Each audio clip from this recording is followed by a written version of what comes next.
Bonjour à tous, ici Thomas Montigny à l'InfoCebo. Aujourd'hui, je vais vous parler du budget de Montréal, donc le nouveau de cette année, qui a été présenté tout juste à la démission de Dominique Olivier, qui était le numéro 2 de la ville de Montréal. Donc, elle était sous Valérie Plante, la mairesse, entre autres à cause de dépenses douteuses et de pression des citoyens et aussi de l'opposition de la ville. Donc, c'est vraiment ça qui s'est passé. Et maintenant, je vais vous parler un peu en résumé du budget qui s'élève à environ 7 milliards de dollars, ce qui est très énorme pour la métropole du Québec. Et en fait, ils ont une hausse justement de budget d'environ 3,5%, mais c'est entre autres grâce au tarif résidentiel qui augmente de 4,9% pour les contribuables, donc pour chacun environ en moyenne, parce que ça dépend des arrondissements selon les règles, et c'est une des plus grandes hausses de salaire d'une année à l'autre c'est la plus grande hausse sous Valérie Plante, mais c'est parmi, dans les dernières années, c'est une des plus grandes hausses des tarifs résidentiels. De plus, ils vont ajouter plusieurs centaines de postes pour la ville, entre autres pour la police de Montréal, qui subit des coups durs depuis la guerre entre l'Israël et le Hamas, justement avec une augmentation fulgurante des crimes haineux. Et plusieurs millions de dollars seront aussi versés pour les transports collectifs, justement parce que le gouvernement de François Legault a annoncé qu'il allait justement réduire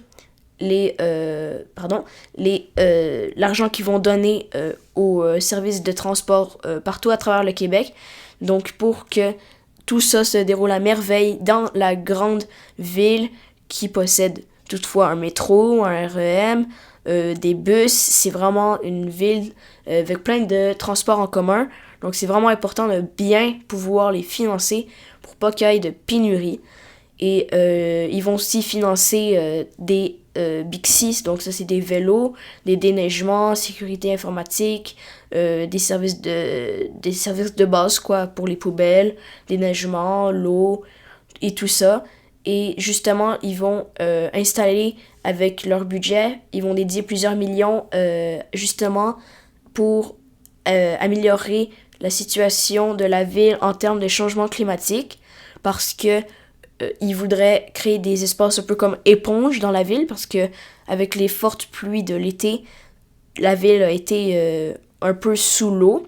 Il y a eu beaucoup d'eau dans la ville, donc ils voudraient créer des espaces un peu plus éponges pour justement pouvoir éviter ça et pouvoir passer une bonne nouvelle année sans trop d'effets sur les changements climatiques. Justement, il y a eu les feux de forêt dans le nord, plus au nord du Québec, dans l'ouest du Canada aussi, qui ont influencé la qualité de l'air. Donc ça montre à quel point il faut vraiment investir dans les changements climatiques au Québec, parce qu'on est vraiment victime de ça. Par contre, bien évidemment que il y a l'opposition à la ville, comme dans toute autre assemblée, parlement, etc. Dans toutes les villes, il y a toujours des oppositions.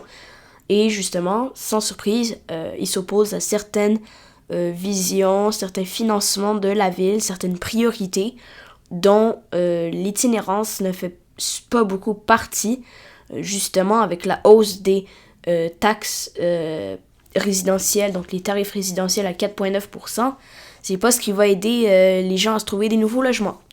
Et justement, vu qu'on fait face à une forte crise de logement, c'est important que si on veut que Montréal devienne une ville plus urbaine, plus urbaine, et avec une population qui augmente, avec des bons logements, des logements abordables, ça faudrait investir pour ça, parce que là, le nombre d'itinérants au Québec est vraiment à Montréal et en augmentation phénoménale. Il y a beaucoup d'itinérants qui dorment dans des tentes et il y a vraiment beaucoup d'événements qui se sont déroulés comme ça. Et comment la ville fait pour garder beaucoup de budget, donc beaucoup d'argent pour aider ses citoyens, c'est avec les tarifs résidentiels. Je vous rappelle, il y a une inflation insoutenable pour tout le monde, pas juste pour les citoyens, pour les villes aussi. Imaginez, vous devez, avec juste 7 milliards de dollars, vous devrez être capable de pouvoir gérer plus d'un million de personnes dans votre ville, s'occuper des services, s'occuper des relations à l'extérieur, en plus avec le gouvernement Legault, alors les transports en commun qu'il faut gérer, des nouveaux postes, la police, ils vont protéger des nouvelles écoles, 33 nouvelles écoles, justement à cause des crimes haineux. C'est vraiment un gros dossier, c'est un gros défi de faire ça. Et ils vont chercher une hausse de budget d'année en année, justement avec les tarifs résidentiels, parce que c'est une des seules manières de faire des revenus, avec les taxes et tout ça. Je sais que ça peut rendre certaines personnes fâchées, mais je vous rappelle qu'il y a un lourd travail et long travail derrière toutes ces décisions-là. Donc, merci d'avoir écouté. Ici Thomas Montigny à l'Info C'est Beau. J'espère que vous avez aimé.